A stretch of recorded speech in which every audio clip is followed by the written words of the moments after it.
जय हिंद दोस्तों। बाल विकास और शिक्षा शास्त्र का ऐसा टॉपिक हम लोग आज की क्लास में कवर करने वाले हैं जहां से आपके पिछले शिक्षक और सहायक शिक्षक के पेपर में जिस टॉपिक से सबसे ज्यादा क्वेश्चन आए हुए हैं तो वो थ्योरी भी मैं आपको करवाऊंगा और उससे रिलेटेड क्वेश्चन भी प्रीवियस ईयर में पूरे आपको आज की क्लास में सॉल्व करवाऊंगा।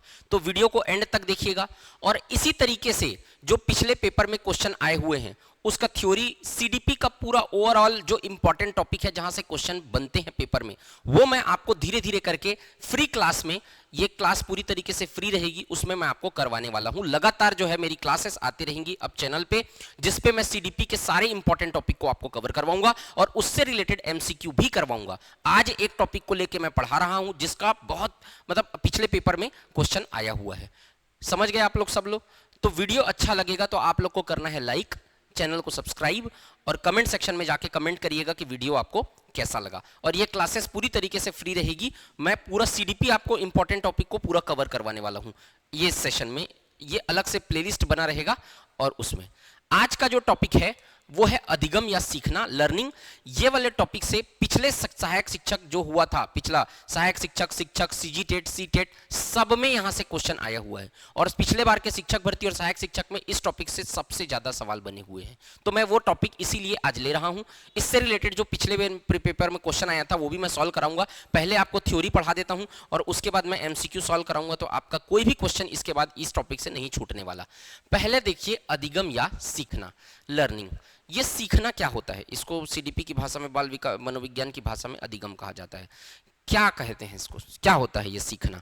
तो सीखना कहते हैं, देखिए, अभ्यास और अनुभव, प्रैक्टिस एंड एक्सपीरियंस, है ना, के आधार पर व्यवहार में परिवर्तन। जब भी कोई चीज को आप सीखते हैं तो उसको प्रैक्टिस करते हैं, अभ्यास करते हैं और अनुभव, एक्सपीरियंस, इनके आधार पर आपके व्यवहार में परिवर्तन आता है, उसी को अधिगम कहते हैं।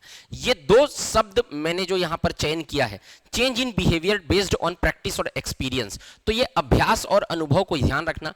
ये दो शब्द को ध्यान रखोगे तो सब सवाल बन जाएगा। भी मैं एग्जांपल से आपको समझाऊंगा। अब कोई भी चीज को जब हम लोग सीखना चालू करते हैं तो व्यवहार में परिवर्तन आता है कि नहीं आता है? जैसे कि कोई भी चीज को हम लोग, जैसे कि लिखना चालू किए तो लिखने के बाद हम लिखना सीख जाते हैं, तो प्रैक्टिस करते हैं कि नहीं करते हैं? प्रैक्टिस करते हैं कि नहीं करते हैं? और धीरे धीरे बार बार जब प्रैक्टिस करते हैं, जैसे छोटा बच्चा है वो ए को ऐसे लिखेगा, फिर ऐसे लिखेगा, फिर ऐसे लिखेगा, फिर कहीं जाके ऐसा ए लिखेगा, फिर ए ऐसा लिखना चालू करेगा, तो धीरे धीरे करके क्या कर रहा है? प्रैक्टिस। और जैसे जैसे समय बीतता जाता है, मतलब एक दिन में 24 घंटा प्रैक्टिस कर लिया तो वो एबीसीडी सीख जाता है क्या? नहीं, धीरे धीरे करके लंबे समय के अनुभव के बाद वो चीजों को सीखता है। तो अभ्यास किया और अनुभव, एक्सपीरियंस जो समय के साथ आता है और उसके बाद जो व्यवहार में उसका परिवर्तन आया उसको सीखना कहते हैं, यानी लर्निंग कहते हैं। और व्यवहार में जो अपेक्षाकृत स्थायी परिवर्तन होता है, इस चीज को भी याद रखना, स्थायी परिवर्तन यानी परमानेंट चेंज। अब अगर बच्चा अल्फाबेट को सीख लिया, एबीसीडी सीख गया, गिनती सीख गया, टेबल सीख गया, या आप कोई भी चीज सीख गए, तो अब आपके व्यवहार में परमानेंट चेंज आ जाता है, उसको आप भूलते नहीं हो। जैसे पहाड़ा टेबल आप याद किए हो बचपन में, वो क्या अभी भूल जाते हो? आप नहीं भूलते ना। तो अगर आप एक बार बच्चा सीख गया तो उसके व्यवहार में जो परिवर्तन होता है वो स्थायी परिवर्तन होता है। वो ऐसा नहीं है क्षणिक होता है, आज सीखा कल भूल जाएगा, परसों सीखा नरसों भूल जाएगा, ऐसा नहीं होता। तो 3 शब्द मैंने आपको समझाए। क्या सीखना किसको बोलते हैं? अभ्यास यानी प्रैक्टिस से जो चीज किए, और अनुभव से कोई चीज को सीखे उसी को सीखना कहेंगे। प्रैक्टिस एंड एक्सपीरियंस, दो चीज से। और वो जो व्यवहार में चेंज इन बिहेवियर, बिहेवियर में जो बदलाव हो रहा है वो स्थायी होगा, परमानेंट होगा, तभी उसको सीखना कहा जाएगा। तो 3 शब्द आप लोग याद रखना, अभ्यास, अनुभव और स्थायी परिवर्तन। कोई सवाल नहीं छूटने वाला अगर ये 3 शब्द आप लोग याद कर लिए तो। अब कुछ चीजें अपवाद हैं। देखो, सीखेगा तो व्यक्ति तब भी जब उसको थकान होगी। देखो, व्यवहार में परिवर्तन होना चाहिए तभी उसको सीखना कहेंगे। अब व्यवहार में परिवर्तन तो तब भी होगा जब थकान महसूस होगी, होगी कि नहीं होगी?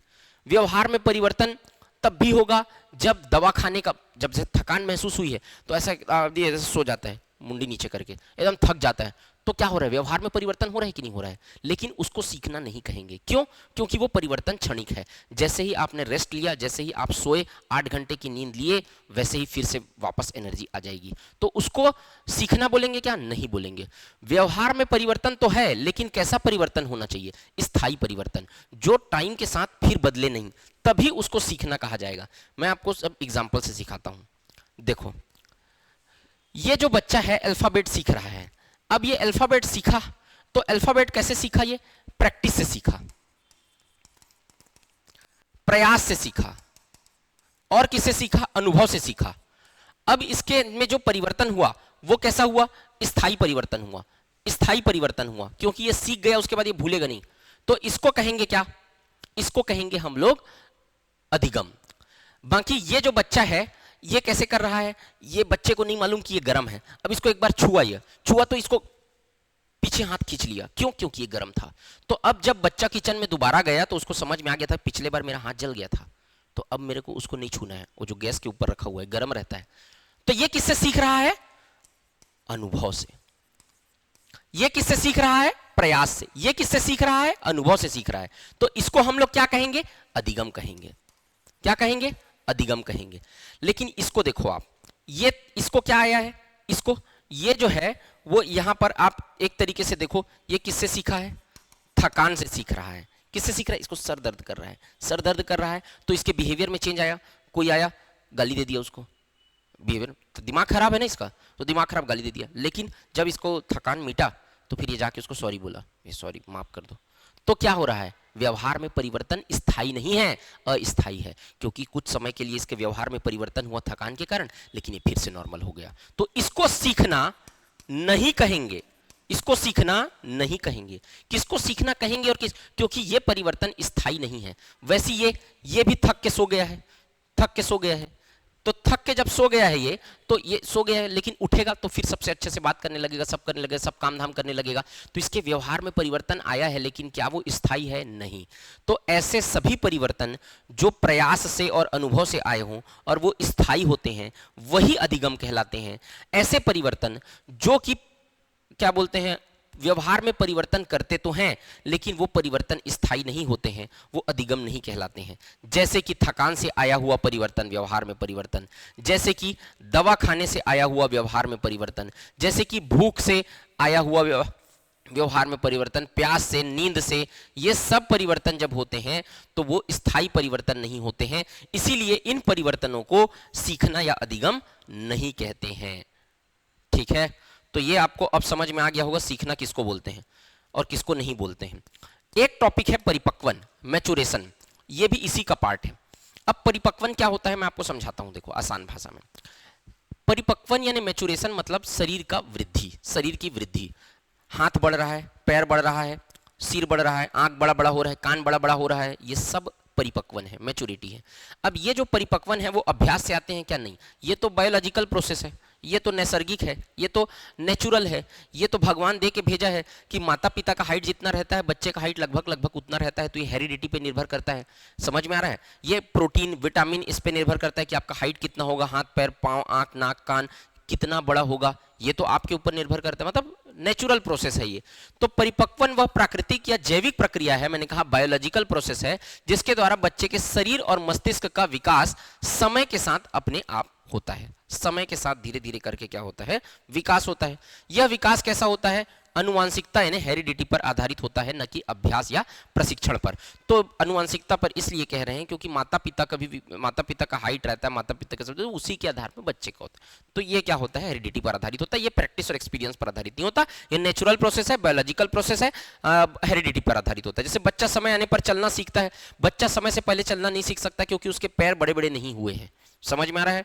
पैर जब ठीक ठाक बड़े हो जाते हैं तभी वो चलना सीखता है। दांत निकलना ये नेचुरल प्रोसेस है, बायोलॉजिकल प्रोसेस है। आप नहीं चाहोगे तब भी दांत निकलेगा, आप चाहोगे तब भी दांत निकलेगा। लंबाई बढ़ना ये भी बायोलॉजिकल प्रोसेस है, मैंने बताया। वृद्धि को ही परिपक्वन कहा जाता है। एक लाइन में बोलने की क्षमता का विकास होना भी परिपक्वन का उदाहरण है। तो ध्यान रखना, ये सब चीजें परिपक्वन के अंतर्गत आती हैं क्योंकि एक समय के साथ चालू होती हैं और ये शारीरिक वृद्धि का एक भाग है। ठीक, तो ये आपको दो चीज समझ में आया, अधिगम यानी सीखना और परिपक्वन क्या होता है। अब हम लोग इससे रिलेटेड क्वेश्चन सॉल्व करेंगे। ध्यान से, अब सारे क्वेश्चन आपसे सॉल्व हो जाएंगे, ध्यान से समझिएगा। ठीक, परिपक्वन की थोड़ी सी विशेषता और देख लेते हैं। यह एक नेचुरल प्रोसेस है, यह आपको समझा दिया मैं। यह अनुवांशिकता से नियंत्रित होती है। कई बार कूट वाले सवाल में इसी तरीके से सवाल आ जाते हैं। इसके लिए विशेष आवश्यकता, अभ्यास की आवश्यकता नहीं होती है। और सीखने की क्षमता के लिए क्या तैयार करती है? आधार तैयार करती है लर्निंग के लिए, सीखने की क्षमता के लिए। ठीक है, अब यहां पर देखिए, अगर आप इसी तरीके से सीडीपी का डिटेल क्लास पढ़ना चाहते हैं, पूरा क्रम से, लाइन से, सीक्वेंस से, तो हमारा सीजीपीएससी नॉलेज के ऊपर बैच है, वो आप सीजीपीएससी नॉलेज डाउनलोड करके बैच ज्वाइन कर सकते हैं। ऑफलाइन भी पढ़ने के लिए आ सकते हैं। 499 में इसका फीस है, 1000 रुपीज इसका फीस है, लेकिन अभी 50% ऑफ चल रहा है, कुछ दिनों तक ये रहेगा, उसके बाद ये ऑफर खत्म हो जाएगा। और उसी तरीके से अगर आप सहायक शिक्षक का कोर्स ज्वाइन करना चाहते हैं, लिमिटेड सीट्स हैं, बहुत से लोग ज्वाइन कर चुके हैं, ये खत्म होने वाला है ऑफर, आप ज्वाइन कर लीजिए इसको, ऑफलाइन और ऑनलाइन दोनों। ऑफलाइन अगर ज्वाइन करना चाहते हैं तो हमारे सेंटर पे आके, रायपुर वाले सेंटर पे आके ज्वाइन कर सकते हैं। सारे सब्जेक्ट में आपको पीडीएफ नोट्स वगैरह सारे लाइव लेक्चर्स प्रोवाइड होंगे पूरी तरीके से सारे के। इसी तरीके से शिक्षक भर्ती का भी आप कला संकाय, गणित संकाय, विज्ञान संकाय, इसका भी ज्वाइन कर सकते हैं। चलिए क्वेश्चन सॉल्व करते हैं। यहाँ पे आप सॉल्व करेंगे अब मेरे साथ। निम्नलिखित में से कौन सी बच्चों के सीखने की प्रक्रिया नहीं है? यह सहायक शिक्षक 2023 का सवाल है। वीडियो को पॉज करिए और क्वेश्चन सॉल्व करिए। क्या बोल रहा है? निम्नलिखित में से कौन सी बच्चों के लिए सीखने की प्रक्रिया नहीं है? सीखने की प्रक्रिया नहीं है, इसको थोड़ा बड़ा कर लेते हैं।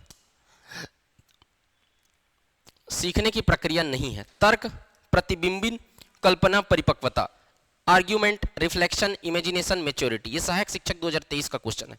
तो इसका आंसर आएगा, सीखना किसको नहीं कहते हैं? सीखना किसको नहीं कहते हैं? ये परिपक्वन, देखो अभी अब बताया हूं, परिपक्वन, मैच्योरिटी, ये सीखने की प्रक्रिया नहीं है। सीखने की प्रक्रिया नहीं है, ये तो बायोलॉजिकल प्रोसेस है। ये वृद्धि शरीर का ऐसे ही होता है। सीख भाई, आपको कोई चीज सिखाएगा तभी आपके शरीर का वृद्धि होगा, ऐसा तो नहीं है। शरीर का वृद्धि तो होगा ही, चाहे कोई चीज सीखो चाहे मत सीखो। तो परिपक्वन एक ऐसी चीज है जो सीखने की प्रक्रिया नहीं है। तर्क करना सीखना पड़ता है, यहां पे रिफ्लेक्शन सीखना पड़ता है, इमेजिनेशन सीखते हैं, लेकिन ये नहीं सीखते हैं। तो डी इसका राइट आंसर हो जाएगा। ठीक है, और हम लोग अभी सीजी टेट में क्वेश्चन आए वो भी सॉल्व करेंगे। देखो सहायक शिक्षक 2023 का ही क्वेश्चन है, लगातार अभी के टॉपिक से 2 क्वेश्चन आए हैं पिछले पेपर में। अब आप देखो ये वाला क्वेश्चन, ये वाला क्वेश्चन देखोगे, परिपक्वता का संबंध है विकास, बुद्धि, सृजनात्मकता, रुचि। तो परिपक्वता, maturity is related to development, intelligence, creativity, interest. तो मैच्योरेशन क्या है? मैंने क्या बताया? डेवलपमेंट, विकास। शरीर का विकास हो रहा है कि नहीं हो रहा है? शरीर, हाथ, पांव, नाक, कान, आंख बढ़ रहे हैं, वही है। तो ये आंसर क्या आ जाएगा? ए आ जाएगा। ठीक है, अब एक क्वेश्चन और सॉल्व करते हैं। देखिए ये वाला क्वेश्चन बहुत बढ़िया क्वेश्चन है, अभी अभी पेपर में, हाल ही में ये पेपर में आया हुआ है, सीजी टेट के पेपर 2 में आया हुआ था ये क्वेश्चन। चलिए देखो, तो आई होप आप लोग को ये दिख रहा होगा, ऐसे ही रखते हैं इसको। देखो क्या लिखा है, नीचे दिए गए कथन में कारण के लिए विकल्प चुनिए। अब देखो क्या लिखा है, कथन, सीखना एवं परिपक्वता दोनों एक दूसरे के पूरक हैं, यानी learning and maturity complement each other. मतलब सीखना और परिपक्वता दोनों एक दूसरे पे पूरक है, मतलब निर्भर है। हाँ, तो ये बात आप बताइए सही है कैसे? देखो जब बच्चे का बायोलॉजिकल ग्रोथ होता है ना, जब बच्चे का हाथ, पांव, आंख, कान, नाक बढ़ना चालू होता है, तभी वो सीखना चालू करता है। एक तरीके से अच्छा ग्रोथ होगा शरीर का तो बच्चा अच्छे तरीके से सीख पाएगा। शरीर का ग्रोथ अच्छे से नहीं हुआ है तो उसके सीखना उसका प्रभावित होता है। ठीक है, तो दोनों एक दूसरे के पूरक हैं, कथन सही है। और कारण पूछ रहा है, बोल रहा है सीखने में बाह्य उद्दीपन की आवश्यकता होती है, जबकि परिपक्वता एक नैसर्गिक प्रक्रिया है।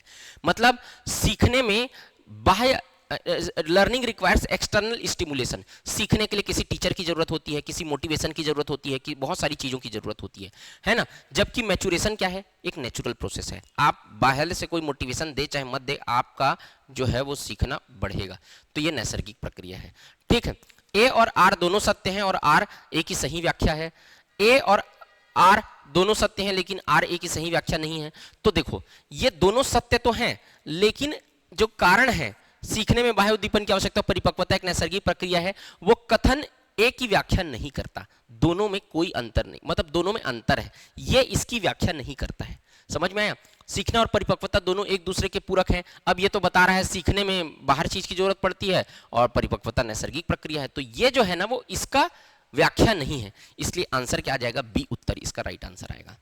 तो यहां पर कुछ क्वेश्चंस, ये सीजी टेट का भी क्वेश्चन सॉल्व करा दिया, पिछले बार के शिक्षक भर्ती का भी क्वेश्चन सॉल्व करा दिया। अब आज का वीडियो यहीं तक है। इसके बाद में नेक्स्ट वीडियो में जब आऊंगा तो अधिगम के नियम हम लोग सीखेंगे, क्या क्या है, उससे रिलेटेड कौन से क्वेश्चन आए हैं मैं पूरा सॉल्व कराऊंगा आपको। इसी तरीके से मैं आपको सीडीपी पढ़ाने वाला हूं। इस वीडियो सीरीज से ही आप देखोगे बहुत सारा क्वेश्चन आपका फंसने वाला है पेपर में, मैं दावे के साथ बोल रहा हूं आपको। तो मस्त से आप मेरे साथ पढ़ो, वीडियो अब लगातार आएगा, जुड़ के पढ़िए। और अगर क्लास ज्वाइन करना चाहते हैं तो आप क्लास भी ज्वाइन करना चाहते हैं, इसका पूरा डिटेल मैं आपको दे ही चुका हूं। तो आज की वीडियो में सिर्फ इतना ही। लाइक जरूर करके जाइएगा, जिससे मैं लगातार आपके लिए वीडियो ला सकूं। जय हिंद, वंदे मातरम।